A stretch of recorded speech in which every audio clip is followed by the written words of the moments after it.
Praise the Lord. Magandang hapon po sa lahat. Kamusta po tayo? Wala bang ma-beauty dyan? Amen. Praise the Lord. So, hindi ko natatanungin kung na-bless kayo kasi alam ko naman, bless na tayo. Amen. So, sige po. Let us stand. Let us pray.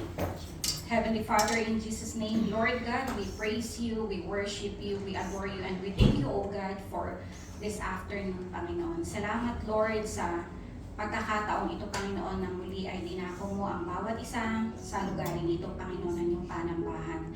Salamat, Lord, sa buhay ng bawat isa na mas pinili, Panginoon, na unahin ka sa mga oras na ito. We have 24 hours in a day, Panginoon. 2 oras lang yung nais mo para sa atin upang ilaan namin, Panginoon, yung pag-worship namin sa iyo. Salamat, Lord, because you enable us to come here, O Lord God. No matter whatever, Panginoon, yung distractions na pinagdaanan namin bago kami pumunta rito, Lord God, you made it possible for us to come here, Lord. And it's not an accident that we are here, Panginoon. Lord, we came here because we love you, Panginoon. It's not just because, Panginoon, our obedience to our leaders, pastors, but Lord, we just want to be with you, Panginoon. Salamat, Lord, sa araw na ito, and we entrust everything to you, Panginoon, na gamitin mo lang, Panginoon, ako na empty vessel, O God, to preach your word, Panginoon, or to give your word for today, O Lord God. At nagpapalinis po ako, Panginoon, anuman yung karumihan na nakikita sa akin, Lord God. Ikaw lamang po yung makita, Ama. Hallelujah. And Lord, nothing of me, Panginoon, but more of you, Jesus. Salamat, Lord. In Jesus' name we pray. Amen. So, grabe yung struggle ko today. Kala ko hindi ako makakaabot. Nag-taxi po kasi ako yung mula JDC hanggang dito. Yung car lift ko, last minute na siya sabi na hindi daw niya ako masusundo. So, sabi ko, ano ba, too late na ako. Kung mag-metro ako, darating ako dito. Siguro mga ganito, saktong oras. Hindi ko na mapipili yung presence ng Lord. But really, God is good. Talagang kahit anong gawa ng kaaway, hindi niya yun iaalaw. Kasi alam naman ng Lord yung heart natin to come here to see everyone as well, di ba? So, all glory to God. Nasa pang-apat na linggo ay, tapos na ang June, no? Ang bilis. Lapit ng Pasko, lapit ng Christmas party. Pero before that, syempre sa September po, golden birthday ko yun. In-announce na, no? Handa nyo na po. Amen, praise the Lord. So, yung team natin for this month of June is all about moving together, di ba? And naitakal ko ni Sister Jen last week yung ating mission involvement. But today po, it's a continuation lamang po siya actually nung binahagi sa akin ni Sister Gemma. So, yung akin pong na-assign for today is about moving together, sending missionaries for kingdom expansion. And ang ating pong text ay, main text po ay matatagpuan sa 1 Chronicles 16:24. Okay, sabi po dito, declare His glory among the nations, His marvelous deeds among all people. Amen. Question ko sa inyo mga kapatid, kung meron po kayong na-discover na gamot para sa isang nakamamatay na sakit, ano po yung gagawin nyo? Share. Sharing is caring, di ba? Uy, paano to? Hindi ko alam.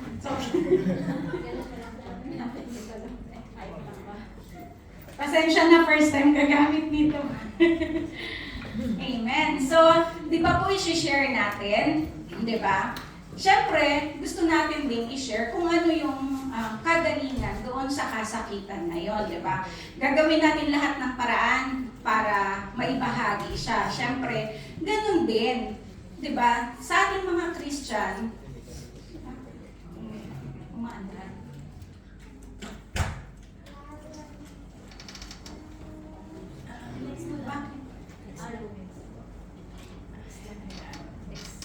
Ikaw na kuya? Sige. Okay na po yan. Okay, salamat. Ayun, sabi nga dyan, di ba? If you discovered a cure for a disease, would you keep it to yourself? Di ba? Sabi niyo nga po, di ba, dapat i-share natin. Ganon din po yung gospel ni God. Gospel is greater than any cure. Naniniwala po ba kayo? Amen. Ang tanong naman, how will the nations hear if no one goes? Tama po ba? And how will anyone go if no one send them? So paano din naman malalaman ng iba yon or ng nation kung wala namang magpapadala sa atin doon, di ba? Sabi nga po dito, no? Today we possess something even greater than a cure for the body. We have the good news, which is Jesus Christ, the Savior of the world. So, sabi po, kaya yung sinabi ni David na declare His glory among the nations. Take note po, no? Hindi po sinabi ng Panginoon na keep it to yourself. Diba? Ang sabi niya, declare His glory among the nations. So, hindi sinabing sa'yo lang, sa nanay mo, sa tatay mo, sa kapatid mo, sa lahat. Paano naman Adelaide kung ibang lahi? Makaka-nosebleed yun, di ba? Ang hirap mag-explain. Attend po kayo sa Di ba, Mujera? English doon. Pero di ba, ang ano po, hindi natin pipiliin. Kahit barok-barok yung English natin, ang importante, maiintindihan. Di ba? So, hindi natin kailangan mamili na, ay, ayoko dito. Ayoko sabihin kasi English to eh. Mahirap magpaliwanag. But, your life testimony is malaking bagay po yun na mai-share mo kung paano ka binago ng Panginoon. Amen? So, sabi nga, no, how will the nations hear if no one goes? And how will anyone go if no one sends? So, paano maaabot ang Ebanghelyo sa mga bansa kung walang susugo? At paano daw tayo maayo kung wala namang magpapadala sa atin? Amen? So, ngayon po, we are reminded that kingdom expansion happens when God's people move together. Amen? So, dapat sama-sama tayong lahat. Kaya, sabi nga po, moving together. Hindi po pwedeng si pastor lang or si leader lang. Kailangan sama-sama po tayong lahat. Okay? Okay, saglit lang po ito. The mission begins in the heart of God. Sabi nga po, mission is not a human idea. It's God's idea. So yung pong text ng Genesis chapter 12 verse 1 to 3, yun po yung pagkatawag ng Panginoon kay Abraham to bless all the nations. And even doon po sa Matthew 28:19-20, which is yung key verse na ginamit po ni Ate Gemma, ni Sister Gemma last week, kung natatandaan niyo pa po. Natatandaan niyo pa po ba yun last week, di ba?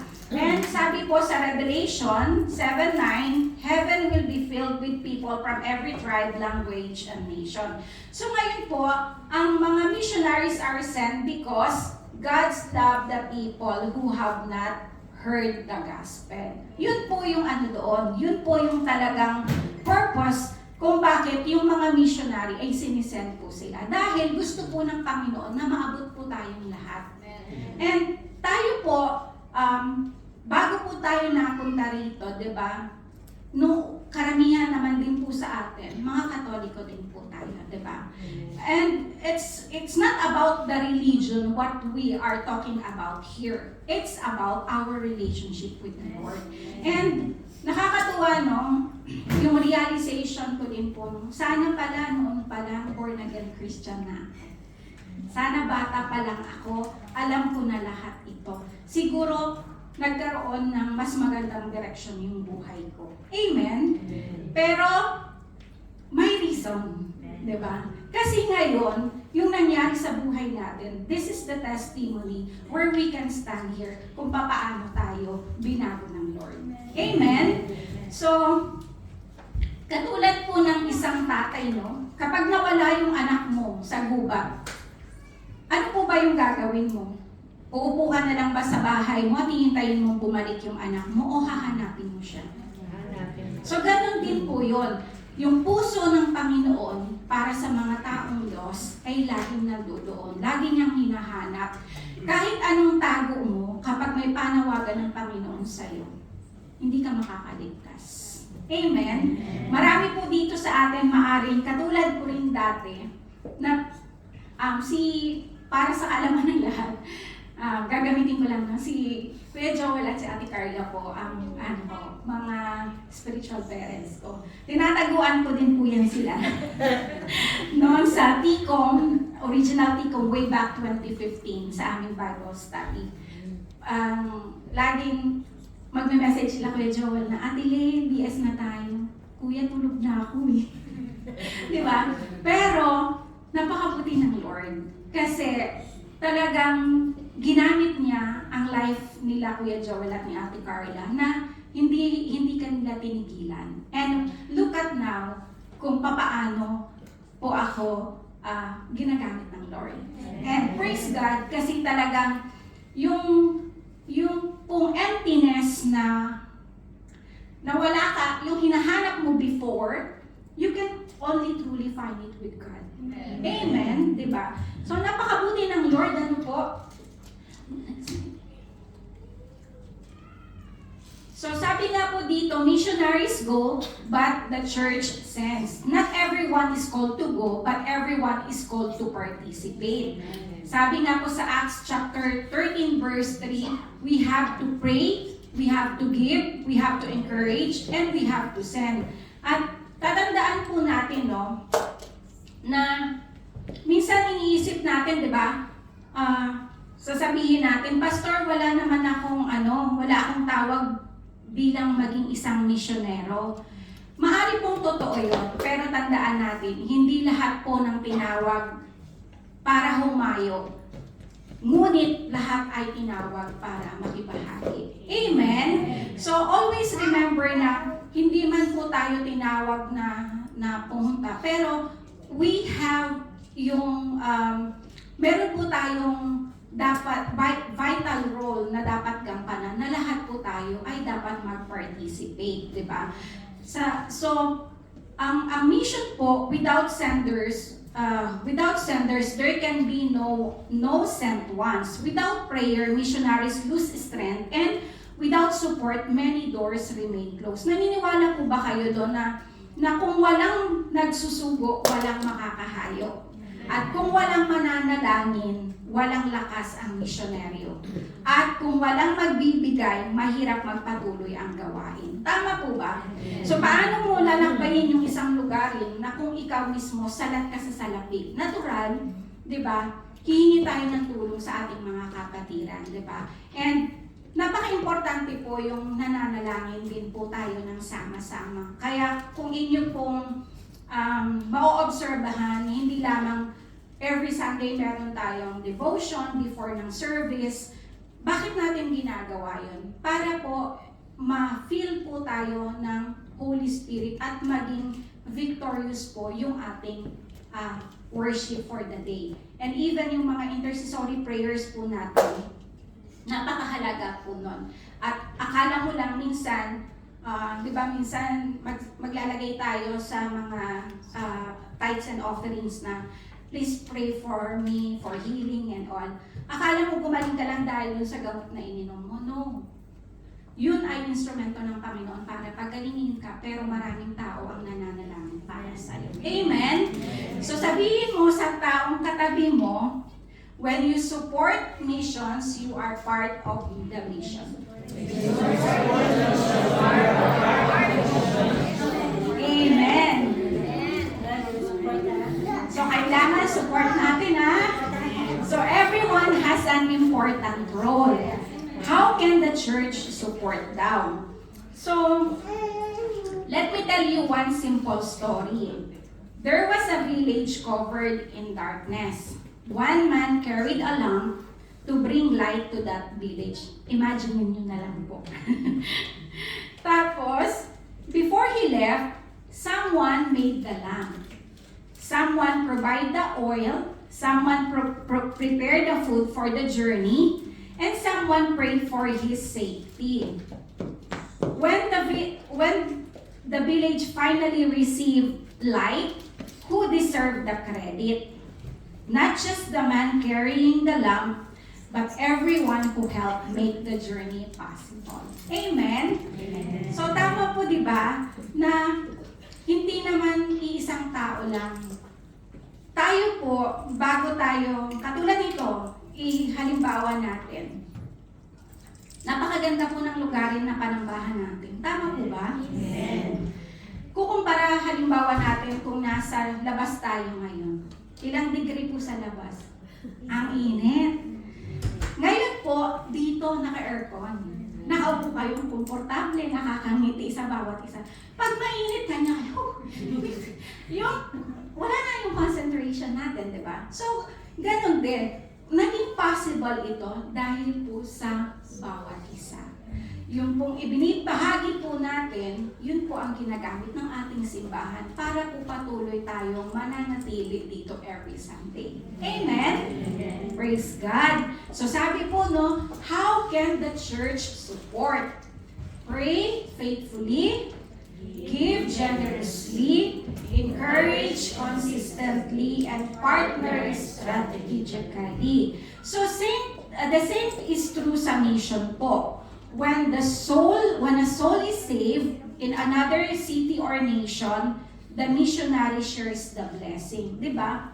Yung blessing na yung kabahagi yung mga misyonaryo. The prayer partners share the blessing. Ganon din yung mga nanalangin. Kasama ka din dun sa blessing. The supporters share in the blessing din. Bahagi din yung mga nagbigay. And even yung buong simbahan, no, they share also the blessing. Kaya when we support missions, we become partners in every soul reached and every church planted. What a privilege is to take part in what God is doing among the nation. Amen? Amen. Di ba katulad po natin, bago tayo napunta rito,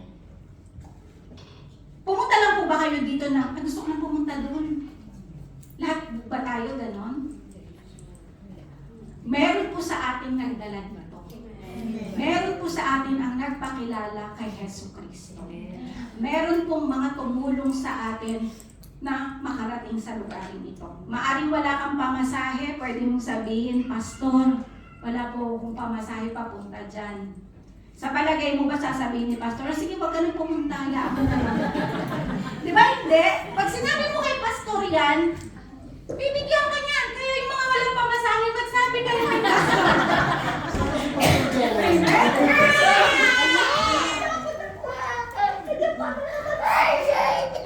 Amen.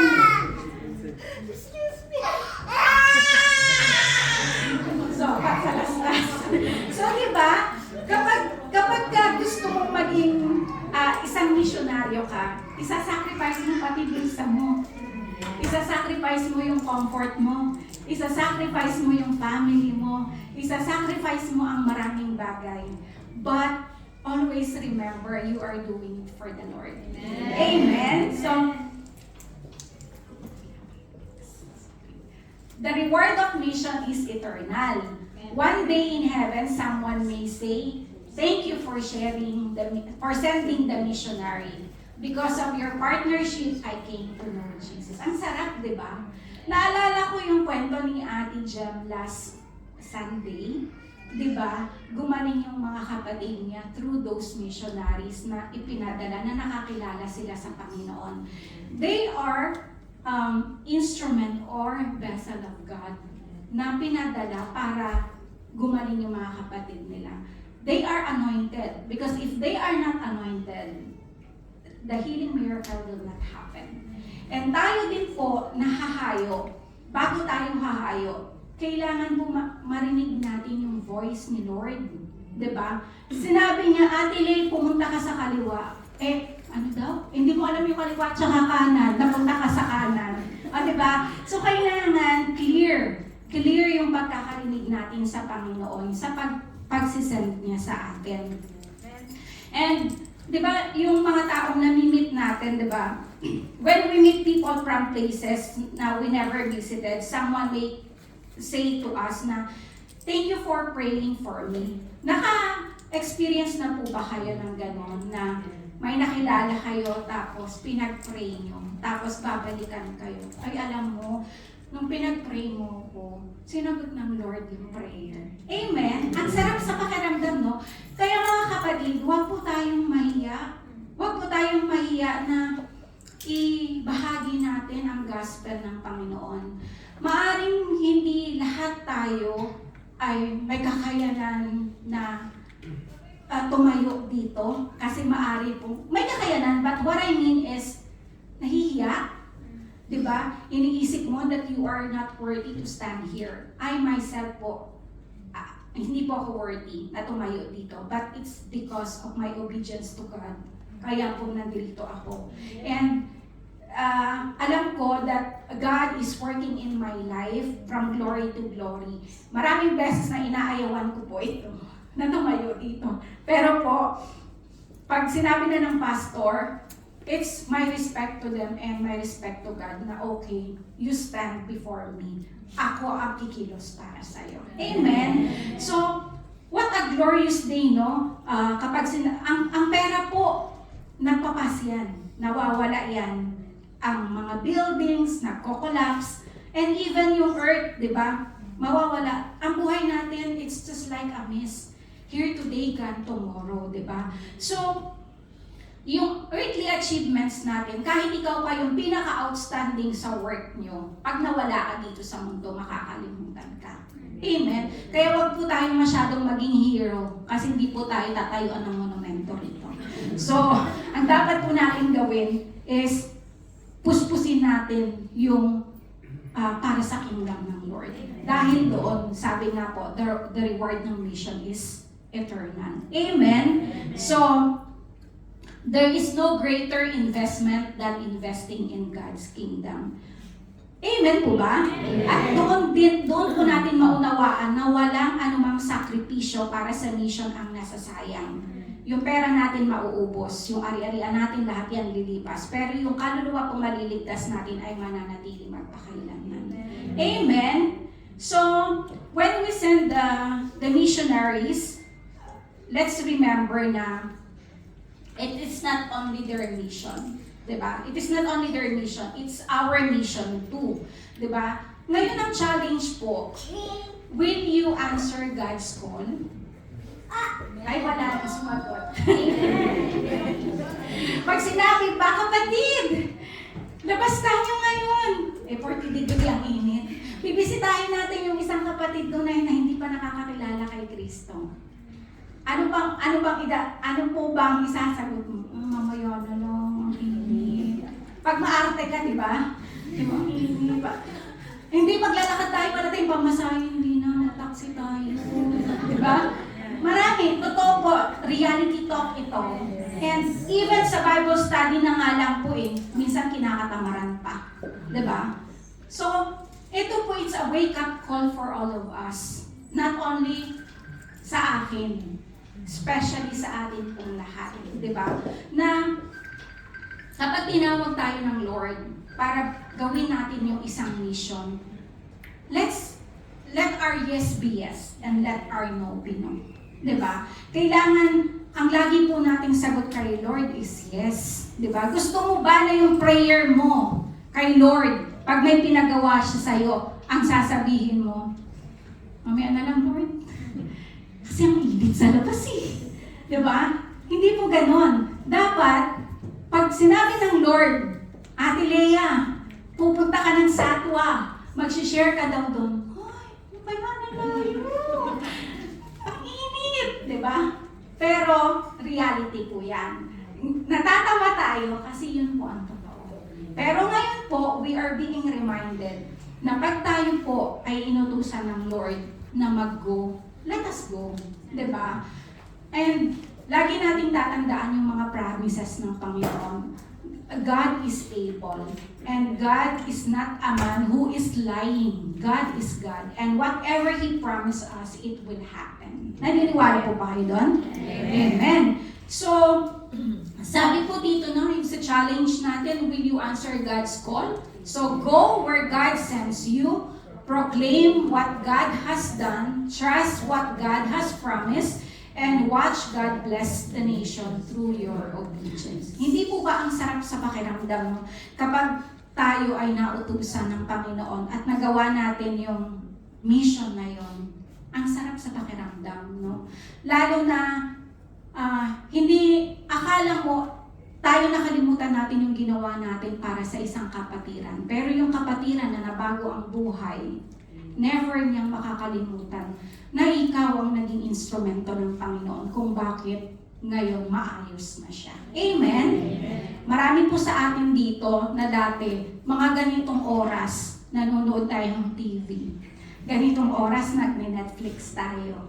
Ganitong oras, either nasa beach tayo na kahit ang init-init kasi gusto natin sumama sa mga friends natin, diba? Pero look at everyone now. Sinong inuna natin?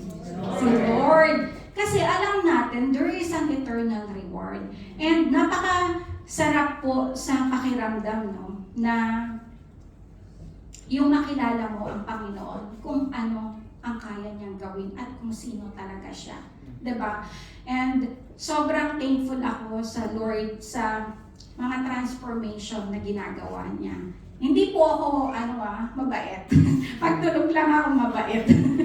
Pero salamat sa Lord kasi yung kabutihan ng Lord, pag lagi mong iniisip na ang Lord ay mapagpasensya. Kahit nagagalit ka na, Lord, ayoko magalit. Kasi di ba, hindi nakakalugod sa'yo. And hindi nagre-reflect yung character ng Panginoon sa atin.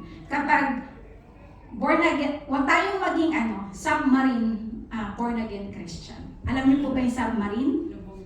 Lulubog din. Pag Sunday, mabait ka. Pero Monday to Saturday, malita ka. Diba? So, dapat, panatilihin natin na yung character ni Jesus Christ na isasabuhay po natin from glory to glory. Hindi naman po yan na ngayon, nagsimba po tayo dito, first time mo nakilala si Lord, bukas, sa na po tayo. Hindi po. It's a process. Lahat po tayo ay nasa proseso na binabago tayo ng Panginoon from glory to glory. At isang magandang halimbawa, no, kung ano ka before at nakita ka ngayon, ay, bakit siya ngayon ganyan na? Dati yan diba? Disco ng disco yan Tingnan mo ngayon, sumasayaw na sa tambourine. O, diba? Wala po. Diba? Ay, meron po ba? Sorry po, Pete. Sorry po wala po akong kumbaga parang, katotohanan. Dati po yan, kumakanta yan sa mga video, okay ba? Tingnan mo naman dito ngayon, kumakanta. Praise the Lord. Palakpakan natin yung ating mga dancers, mga worship, diba?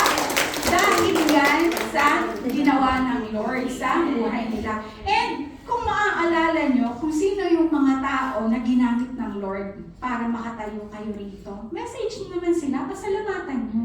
Diba? Kasi baka nakalimutan na natin, diba? Na they are the instrument, they are the missionaries used by the Lord na para makilala natin ang Panginoon. Kaya, kung nahihiya ka, walang Kristiyano dapat na mahiyain. Dapat lahat tayo go ng go para kay Lord. Amen? Amen. Amen. So, praise the Lord, no? At gusto kong i-share lang, kanina, grabe yung ko. Actually, kala ko talaga malilate po ako, honestly. Nag-book ako ng taxi to Ticom. Darating po ako ng Ticom 2:05. Maglalakad pa akong 7 minutes, so kinanta ko 2:12. Sasakay ako ng metro, 35 minutes, oras na ako darating. Bababa ako ng Burjuman, maglalakad pa ako, mabagal ako maglakad. Oras na ako darating?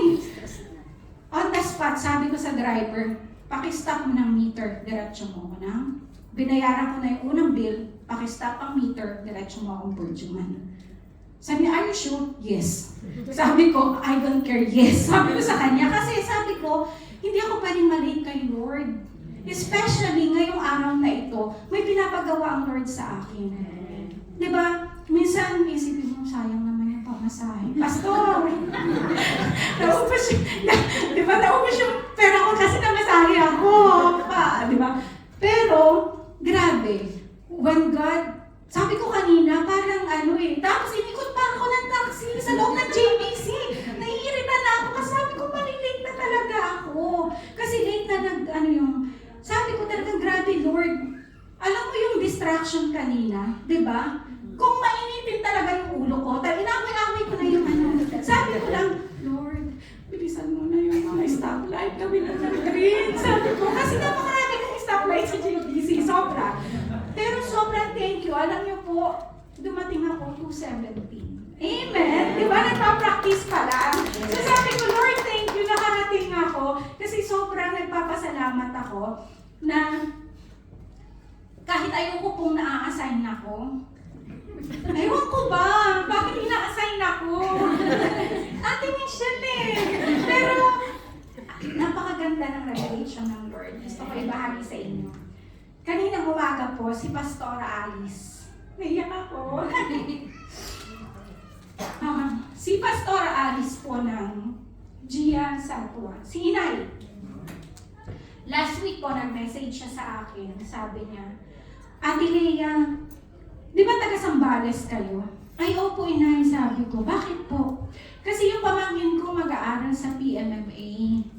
Baka pwedeng makitulog sa inyo ng 4 na araw. Ha? Okay po, Pastor. Nakakausapin ko po si Mama. Sabi ko gano'n.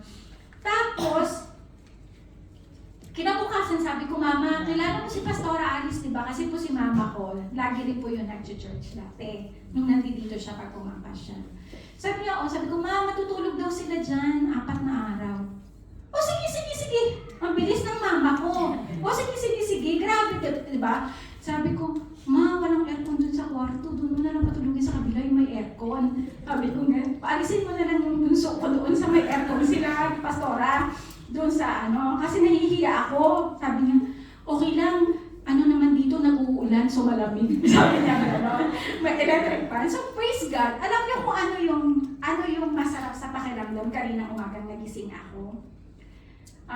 Purposely, intendedly, sinet ko po yung alarm ko kanina ng 9:10 dahil a-attend po ako ng devotion. Hindi ko na ako nagbukas ng cellphone. Siyempre may devotion, di ba? Inuna ko yun. Pag open ko po ng messenger ko, mga photo na sinend ni Pastora Alice. Alam niyo kung ano po yun? Kasama po yung tatay ko, tsaka yung nanay ko na pinagpipray. Kasi si Papa pag niyayaya ko po yun, sabi hindi pwede magagalit yung pare. Sabi ko, nung nasa Pilipinas ako, sabi ko, Pa, magsimba tayo. Yung tatay ko po kasi parang feeling ko, hindi sila lumaking religious. Hindi rin sila lumaki nakikita ko nagsisimba. Kaya sobrang kanina, nung nakita ko po na si Papa, yung kapatid ko, lahat sila doon, pinagpipray sila nila Pastora. Sobrang thank you. Kaya kanina sabi ko, Lord, napakabuti mo kasi gumamit ka ng tao para yung tatay ko makapakinig ng salita mo. Yun po yung isang pangarap ko. Na yung tatay ko talaga, yung tatay ko po ang makakilala kay Jesus Christ. Kasi dapat ang mga lalaki po, kayo po nangunguna sa pamilya niyo. Diba? Kayo po yung una na magdadala sa asawa at sa mga anak niyo. Hindi kami mga babae. Kayo dapat mas strong and firm kayo. Especially, maging bold po kayo na ipakilala si Jesus Christ. Kasi marami pong buhay po ng family niyo ang mababago. Kaya sobrang thankful ako kanina na sabi ko, Lord, napakabuti mo. Yung inatas mo sa akin na word for today, di ba? Nag-manifest siya sa family ko today. Kaya tuwang-tuwa po kami ni Ate AJ kanina. Sinend ko sa kanya lahat ng picture. Sabi ko, si Papa nagdadasal. Sabi niya gano'n. Sobrang, kasi, kumbaga, ngayon pa lang, may taong nagbahagi sa kanya. And I know from his heart, mauunawaan niya na bakit si Kuya Glenn din nagkaroon din ng transformation ng buhay. Kaya all glory, palakpakan po natin ng Lord. Sobrang po nakaka-amaze pagkilos ng Lord. And kaya tayo po, wag po tayo manghinawa na gamitin po natin yung boses natin. Wala naman pong pipi dito. May pipi po ba? May ngongo po ba? Merong pilay. Lahat tayo able. Gamitin po natin yung perfect na na meron tayo para ibahagi natin yung salita ng Panginoon. Yung simpleng pag-invite natin, ngayon may mga bakanteng upuan pa. Next Sunday po, punuin na natin po. Magdala tayo ng isang kaibigan natin na gusto rin natin na mabago yung buhay nila. All glory to God po. Sobrang thank you sa Panginoon. Amen. So, kuya, last. No? Tapos na. So, what are missionaries called to do? Lang po, 5 bagay ang mga calling ng isang missionary. To proclaim the gospel, make disciples, plant churches, demonstrate God's love, bring glory to God among all people. Amen po ba? Amen. So tandaan po natin, no? Ang isang simbahan ay katulad po yan ng isang barko. Hindi naman po umandar ang barko dahil sa kapitan. Diba? Meron pong mga taong involved, katulad yung nagpiprepare po ng gasolina, yung nagme-maintain ng engine, yung mga taong nagsusupport sa journey. Katulad din po ng mga missionaries, they are setting sail into the harvest fields of God. They don't go alone. Kasama po tayo. Hindi po it's not a one man or woman show. Kasama po tayong lahat. Dahil po, kailangan ipapadala natin sila ng merong prayers, na merong support, merong love, at higit sa lahat, we send them with our unity. Amen? Kaya dapat po, i-declare po natin. So, all and together we obey the command of the scripture, declare His glory among the nations, His marvelous deeds among all people. So, ang goal po natin is not only to fill yung building or itong sambahan na ito, but to fill the earth with the knowledge of God's glory. Amen? So, mission is not about mission is about making Jesus known where He is not yet known, and worship where He is not yet worshipped. Amen? Amen. Last after. Yan nga po, no? Ito po yung iiwanan ko sa bawat isa. Go in the power of the Holy Spirit, preach Christ faithfully, make disciples diligently, and may the Lord use your lives for the expansion of His kingdom. As you go, know that your church stands with you in prayer, love, and partnership until all nations hear the good news of Jesus Christ. Pwede po ba nating tawagin yung mga CMK? Kung pwede niyo pong kantahin yung unang kanta niyo kanina.